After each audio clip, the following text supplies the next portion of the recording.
Assalamualaikum warahmatullahi wabarakatuh. Halo semuanya, balik lagi ke channel saya, Nova Tri Indra Suara. Saya adalah agen of gold. Dan di video kali ini spesial banget buat teman-teman subscriber saya.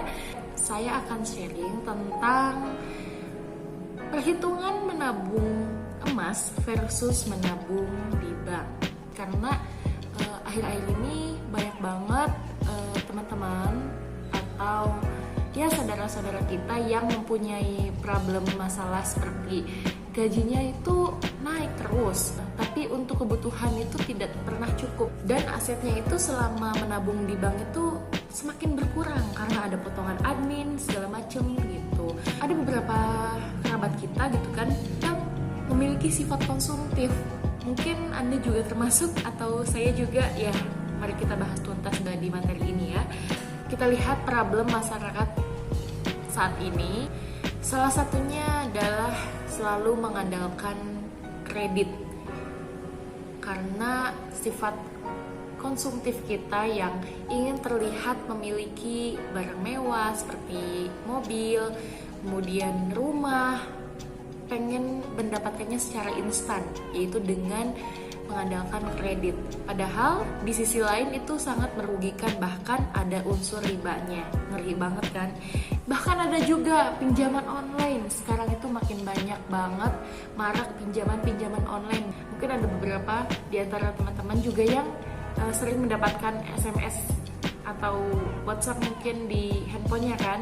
Teman-teman apakah mempunyai impian seperti punya rumah, umroh, haji, bahkan ingin memiliki mobil, bisnis, dan juga pendidikan untuk anak-anak. Nah, gimana sih untuk mencapai impian tersebut gitu? Nah, di sini ada solusi finansial. Kalau saya itu membaginya seperti ini. Dalam 1 bulan itu saya akumulasikan pendapatan keuangan dan juga gaji suami saya itu dibagi untuk 60% kebutuhan pokok, 10% tabungan, 10% kiswaf, kemudian 10% dana darurat, dan juga 10%-nya lagi lifestyle. Lifestyle-nya cukup 10% aja, apalagi di masa pandemi ini kan. Kita banyaknya di rumah gitu, jarang keluar, jadi ya alokasikan dananya untuk yang lebih darurat aja. Nah, menurut teman-teman lebih baik kita menabung uang atau deposito atau menabung emas ya? Kira-kira jawabannya yang mana? Oke, kita kupas tuntas ya. Lihat data di sini. Statistik Bank Indonesia itu data inflasinya sebesar 5-8% per tahun kenaikannya. Itu artinya harga barang dan jasa itu per tahunnya itu naik sebesar 5-8%. Misalnya nih ya, rata-rata inflasinya sebesar 6%. Harga satu pizza misalnya itu harganya 100.000 di tahun 2019. Kemudian terjadi kenaikan inflasi di tahun 2020. Itu harganya jadi 106.000 karena 6% tadi kan.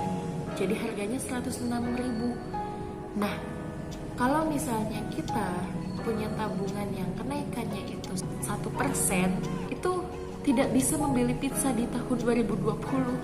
Kenapa? Karena kita hanya memiliki uang 101.000, itu di bawah inflasi ya. Tapi ada baiknya kalau misalnya tabungannya itu kenaikannya 15% nih. Jadi kita punya uang di 2020 itu 115.000. Itu artinya kita bisa mendapatkan pizza yang seharga 105.000, bahkan ada kembaliannya 10.000. Nah, sampai sini paham kan? Jadi saran saya sih ya, milikilah tabungan yang di atas inflasi kenaikannya, karena itu akan mengamankan aset kita dan juga tidak membuat kita hartanya tergerus gitu oleh pencurian legal. Pencurian legal ini ya disebut inflasi itu. Jadi menurut teman-teman apa nih tabungan yang kenaikannya di atas inflasi? Masih penasaran? slide selanjutnya. Nah, bagaimana pertumbuhan tabungan? Kita lihat dulu pertumbuhan tabungan. Ini saya berbicara berdasarkan data ya. Tabungan di bank itu kenaikannya sebesar 0,1% sampai 1% per tahun. Itu belum termasuk biaya admin dan lain-lain. Nah, kalau kita lihat nih, kita misalkan punya uang 10 juta. Nah, 10 juta itu dilihat dari 1 sampai 50 juta itu kenaikannya bunga itu 0,90%, gak nyampe 1% per tahun bahkan. Beda halnya kalau misalnya kita mempunyai uang sebesar di atas 1 miliar. Misalnya teman-teman punya uang 2,5 M, ditabung nih di bank. Nah, itu dapat bunganya berapa? 2%. 2% apakah sudah di atas inflasi? Belum kan? Jadi kesimpulannya, menabung uang di bank itu kenaikannya di bawah inflasi. Jadi belum bisa menutupi kebutuhan kita nanti di masa yang akan datang. Tidak menjadi tambah kaya, tapi malah tambah miskin. Nah, sekarang kita perhitungan deposito ya. Ya, di tabel ini. Misalnya pada tahun 2007, teman-teman punya uang 1 miliar dan didepositokan ke bank. Saya punya uang 1 miliar nih, simpan ya di bank, didepositokan. Kemudian bunganya itu maksimal 10%, lumayan gede ya. Beda halnya dengan si B, mempunyai uang 1 miliar dan dibelikan emas. Pada saat itu dapat emas sebanyak 5 kilogram. Pada saat tahun 2012, ceritanya nih, teman-teman mau mengambil uangnya di bank. Dapatnya berapa? Dapatnya 1,64 miliar. Banyak banget ya. Dari 1 miliar menjadi 64. Tapi ternyata si B setelah mempunyai emas 5 kg dan dengan harga emas pada saat 2012 itu 550.000 per gramnya, dia malah menjual mendapatkan 2,75 miliar. Itu artinya apa? Kenaikan emas itu di atas inflasi. Jadi lebih menguntungkan daripada kita menyimpan deposito di bank seperti itu. Beda halnya kalau kita menyimpan emas. Lihat. Bisa dilihat kan tabelnya? Bisa diartikan sendiri kan dari tabel ini?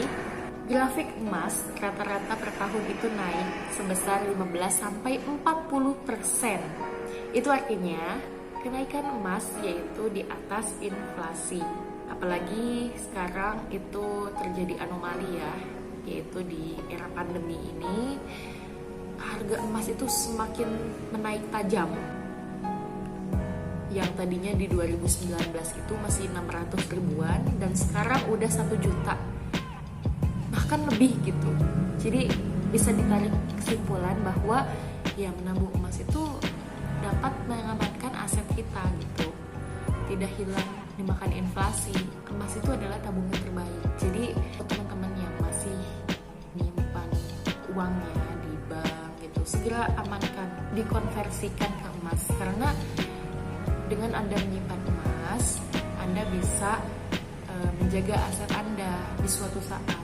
Jadi kenaikan emas itu lebih tinggi dari inflasi. Jadi lebih mudah mencapai impian teman-teman semua. Oke, saya sekarang mau ngasih tips. Gimana sih caranya terhindar dari jebakan inflasi dan mendapatkan semua manfaat emas? Jadi yang pertama, teman-teman harus membuat alokasi dana yang ideal dan menetapkan impiannya itu dihitungnya dengan emas gitu. Jadi jangan dihitungnya dengan rupiah. Saya tahu 5 tahun lagi mau berangkat umroh misalnya. Nah, saya beli aja lah emas. Jadi nabungnya setiap bulan 1 gram, 1 gram, 1 gram. Dan yang terakhir, konversikan simpanan jangka panjang Anda menjadi emas. Gak apa-apa, saya tidak mendiskreditkan bank gitu kan. Saya juga masih menyimpan uang di bank, tapi hanya untuk kebutuhan pokok saja.